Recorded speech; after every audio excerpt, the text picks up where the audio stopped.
샬롬, 말씀 읽어주는 김기훈 목사입니다. 오늘도 기대하는 마음과 사모하는 마음을 가지고 하나님의 말씀 함께 읽겠습니다. 잠언 13장 1절부터 13절까지의 말씀입니다.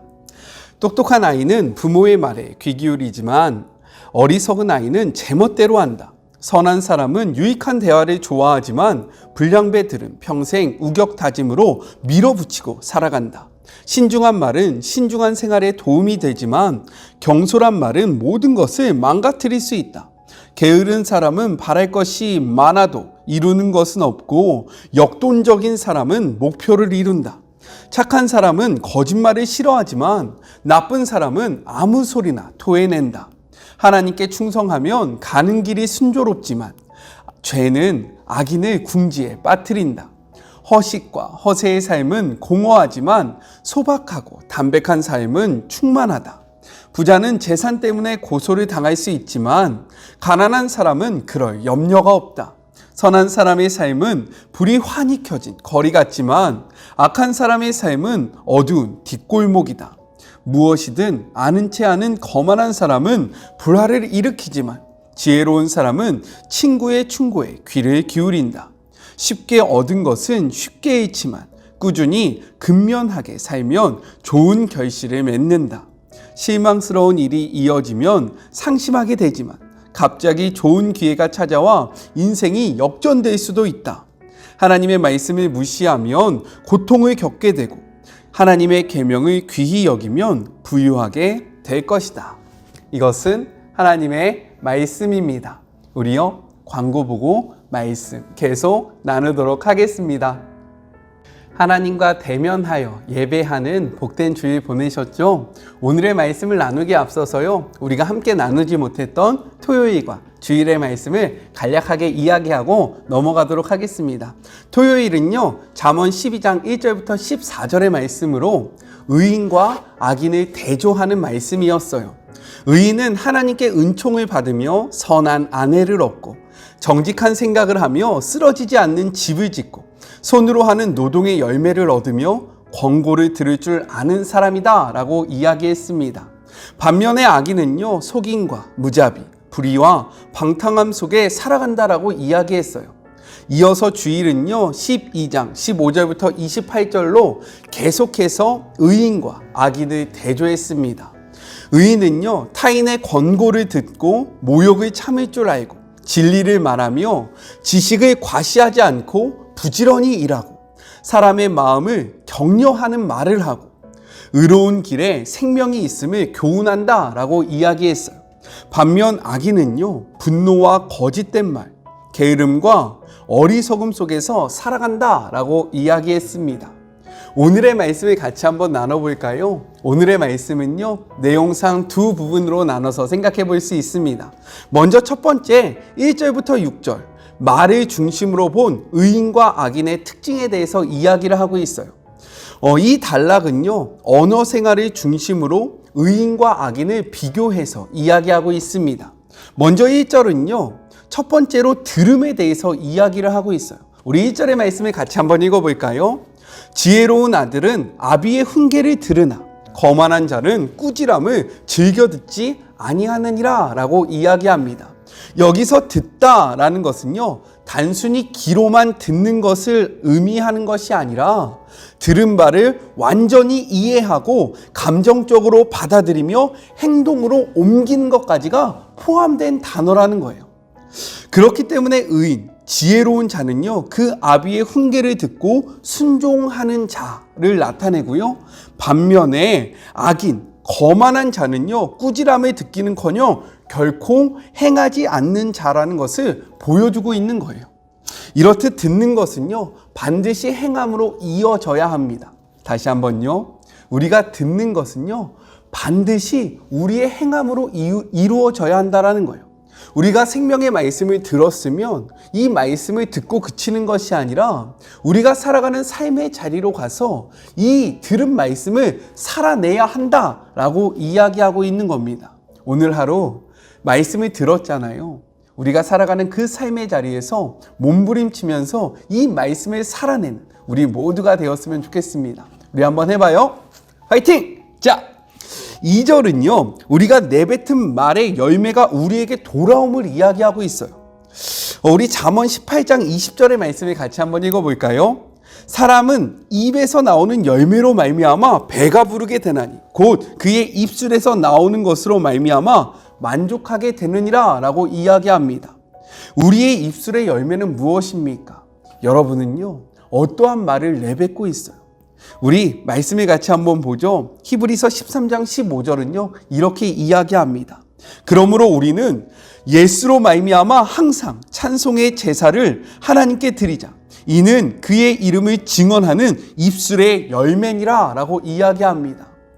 간절히 소망하는 것은 우리의 입술의 열매가요, 하나님을 찬양하는 이러한 하나님 앞에 영광을 돌리는 그러한 열매가 되었으면 좋겠어요. 우리의 입에서 나오는 말이 하나님을 찬양하는 것, 하나님의 말씀에 대해서 선포하는 것, 다른 사람을 세우고 높이는 그러한 모든 말이 되었으면 좋겠습니다. 우리 한번 해봐요. 파이팅! 자, 3절은요, 입술의 절제에 대해서 이야기하고 있어요. 그런데 이 절제는요, 우리의 의지로 이루어지는 것이 아닙니다. 제가 이야기했었죠. 이 절제는요, 성령의 열매예요. 이것에 대해서 갈라디아서 5장 22절, 23절을 한번 읽어보셨으면 좋겠어요. 제가 이렇게 띄워드릴게요. 이렇듯 절제는요, 우리의 의지가 아니라 성령의 열매입니다. 그렇기 때문에 의인의 입술에는요, 의인은 하나님의 말씀을 소유한 자잖아요. 하나님과 동행하는 자잖아요. 그렇기 때문에 그의 입술에는요, 절제가 있습니다. 반면에 악인은요, 하나님과 함께하지 않는 자이기 때문에 그의 입에는요, 무절제함이 있다라는 거예요. 우리의 입술 속에 절제함이 있었으면 좋겠어요. 꼭 그렇게 되는 하루가 되었으면 좋겠습니다. 4절은요, 말과 관련이 없다라고 생각되어질 수 있어요. 우리 4절의 말씀 같이 한번 읽어볼까요? 게으른 자는 마음으로 원하여도 얻지 못하나 부지런한 자의 마음은 풍족함으로 얻느니라. 그러나 이는요, 게으른 자, 곧 악인은 말만 앞세우고 행동하지 않음을 나타내고 있는 것이고요. 반면에 의인, 부지런한 자는 말한 바를 실천한다는 것을 나타내주고 있다는 거예요. 여러분은 어떠합니까? 여러분이 뱉은 말대로 살아가고 계십니까? 혹시 우리의 말이 우리의 행동보다 앞서지는 않아요? 혹시 말만 하고 행동을 하지 않고 가만히 계시지 않습니까? 하나님의 사람들은요, 그리스도인들은요, 뱉은 말대로 살아가야 해요. 우리가 어떠한 말을 하면요, 이것을 우리는 반드시 지켜야 합니다. 이것이 하나님이 우리에게 원하시는 바예요. 그렇기 때문에 그리스도인들의 말에는요, 절제함이 있어야 하고요, 우리의 감정대로 아무 말이나 뱉으면 안 돼요. 하나님 앞에 먼저 물어야 봐야 합니다. 하나님, 제가 이러한 말을 해도 됩니까? 하나님, 제가 이러한 말을 선포해도 됩니까? 그리고 믿음으로 이러한 말을 선포했다면 우리의 삶 속에서 이루기 위해서 열심히 노력하고요, 그 말대로 살아가려고 노력해야 한다는 거예요. 우리의 말과 우리의 행동이 함께 있기를 주님의 이름으로 권면합니다. 5절에서 말하는 거짓말은요, 5절에 보면 거짓말이 나와요. 이것은 말 자체를 의미하기도 하지만 더 나아가서 행동을 포함하고 있는 단어라는 거예요. 따라서 이는요, 실제적인 거짓 행위를 이야기하고 있는 거죠. 그렇게 의인은요, 말뿐만 아니라 거짓 행위를 미워해야 한다라고 이야기합니다. 거짓말뿐만 아니라 이 거짓말과 이루어지는 거짓 행동까지 미워하고 이것들을 행하지 않는 자가 바로 그리스도인이고 하나님께서 기뻐하는 의인이다라고 이야기하고 있는 거예요. 6절의 말씀을 같이 한번 읽어볼까요? 공의는 행실이 정직한 자를 보호하고 악은 죄인을 패망하게 하느니라. 이 역시 말과 상관이 없다라고 생각되어질 수 있어요. 하지만 그렇지 않습니다. 여기에서요, 행실이 정직한 자는요, 말과 행동에 있어서 성실함과 온전함을 추구하는 자를 의미하고 있다는 거예요. 반면에 죄인은요, 표적에서 빗나가다, 발을 잘못 딛다, 걸려 넘어지다, 길을 잘못 가거나 방황하다라는 의미로 말과 행동이 진실되지 못하며 악을 일삼는 자를 나타내고 있다는 겁니다. 우리는 무엇을 듣고 계십니까? 그리고 무엇을 말하고 계시고요? 어떻게 살아가고 계세요? 오늘 하루 이 말씀 앞에 들은 대로 살아가고 말한 대로 살아가는, 그리고 우리의 말에 무엇에 어떠한 열매가 있는지를 돌아보고 정말로 하나님을 향한 거룩한 열매를 맺는 그런 복된 하루가 되었으면 좋겠습니다. 둘째는요, 7절부터 13절 재물을 중심으로 본 의인과 악인의 특징에 대해서 이야기하고 있어요. 7절은요, 재물의 소유가 중요한 것이 아니라 재물을 바르게 사용함이 중요하다라는 사실을 이야기하고 있습니다. 또한 이 말씀, 7절의 말씀은요, 우리가 겉모습을 보고 판단할 것이 아니라 속을 봐야 한다. 그 사람의 속에 무엇이 들어있는지를 확인해야 한다. 즉, 겉만 보면서 거칠에만 하는 인생이 될 것이 아니라 속을 채우는 사람, 정말로 빛 좋은 개살구가 아니라 알매기가 꽉 찬 사람이 되어야 한다라고 이야기하는 것이 바로 7절의 말씀입니다.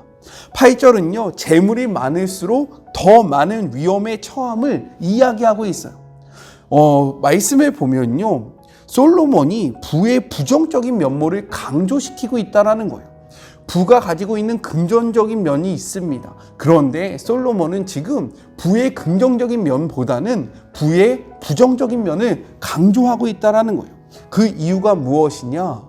솔로몬은 지금 이러한 말씀을 통해서 경제적인 형편, 즉 상황의 지배를 받는 것이 아니라 주어진 상황 속에서 최선을 다해 살아갈 것을 권고하고 있다는 거예요. 우리 9절의 말씀을 같이 한번 읽어봅시다. 의인의 빛은 환하게 빛나고 악인의 등불은 꺼지느니라. 13절의 말씀도 같이 한번 읽어볼게요. 말씀을 멸시하는 자는 자기에게 패망을 이루고 계명을 두려워하는 자는 상을 받느니라. 우리는 재물의 유무를 매우 중요하게 생각해요. 그렇지 않습니까? 물질이 있으면요, 무엇인가 든든해요. 그러나 물질이 없으면요, 왠지 모르게 불안합니다. 저도 그래요. 하지만 성경은요, 물질의 유무를 중요하게 생각하지 않는다라는 거예요. 그렇다면 무엇을 중요하게 생각하느냐? 오늘 말씀을 보니까요, 의인의 빛은 환하게 빛난다라고 이야기하고요, 또한 계명을 두려워하는 자는 상을 받는다라고 이야기하고 있어요. 반대로 악인의 등불은 꺼지고 또한 말씀을 멸시하는 자는 패망을 이룬다라고 이야기합니다. 즉, 성경이 중요하게 이야기하는 것은 재물의 유무가 아니라 하나님의 유무라는 사실이에요. 그리스도인들은 재물이 있고 없음의 영향을 받는 자들이 아니라 하나님이 계시고 계시지 않고 이것의 영향을 받는 자들이다라고 이야기하고 있는 거예요. 재물이 우리의 삶 속에서 중요하지 않다라는 이야기를 하는 것이 아니라 재물보다 하나님과 함께하는 삶이 너무나도 중요하다는 것을 우리에게 힘있게 강조하고 있다는 사실입니다. 그리스도인에게 중요한 것은요, 하나님의 유무입니다. 하나님을 소유할 때에 우리에게 빛이 들어오는 것이고요, 그 빛으로 말미암아 우리는 구원으로 나아갈 수 있는 거예요. 오늘 하루 재물의 영향을 받기보다, 물질에 사로잡혀 살기보다 하나님을 소유함으로 재물을 다스리는, 재물의 영향력을 미치는, 재물의 영향력을 받아서 허덕이면서 살아가는 것이 아니라 하나님의 그 능력으로 하나님이 주신 그 재물을 아름답게 사용하는 그런 복된 하루가 되었으면 좋겠습니다. 우리 같이 기도할까요? 하나님 감사합니다. 오늘도 말씀을 통하여 깨닫게 하여 주심에 감사하고, 우리가 어떻게 살아가야 하는지, 우리의 생활 속에서 이루어지는 말과 그리고 우리의 생활 속에서 밀접한 영향을 주는 이 재물을 통하여 우리가 나아가야 되는 방향성을 바르게 알려주심에 감사합니다. 하나님, 우리가 들었으면 행동해야 하고요, 우리가 말했으면 이 말대로 살아가야 함을 고백하오니 우리의 입술 속에 하나님의 말씀이, 우리의 입술 속에 하나님을 찬양하는 그 찬양이 가득한 삶이 되게 하여 주시옵소서. 또한 물질의 다스림을 받는 자들이 아니라 하나님을 소유함으로 이 물질을 다스리는 자들이 되기를 소망합니다. 주님, 우리에게 중요한 것은 물질의 유무가 아니라 하나님의 유무라는 사실을 기억하는 하루가 되게 하여 주시고, 물질을 소유하기에 노력하는 하루가 아니라 만물의 주관자 되시고 물질을 다스리시는 하나님을 소유하는 데에 정말로 최선을 다하는 그런 복된 하루 한 주가 되게 하여 주시옵소서. 함께 하실 주님을 기대하며 거룩하신 예수님의 이름으로 기도드립니다. 아멘. 새로운 한 주가 시작되었습니다. 매일매일 말씀과 함께 승리하는 사랑하는 우리 청년들 그리고 주의 모든 자녀들이 되었으면 좋겠습니다. 저는요 또 매일 만나도록 할게요.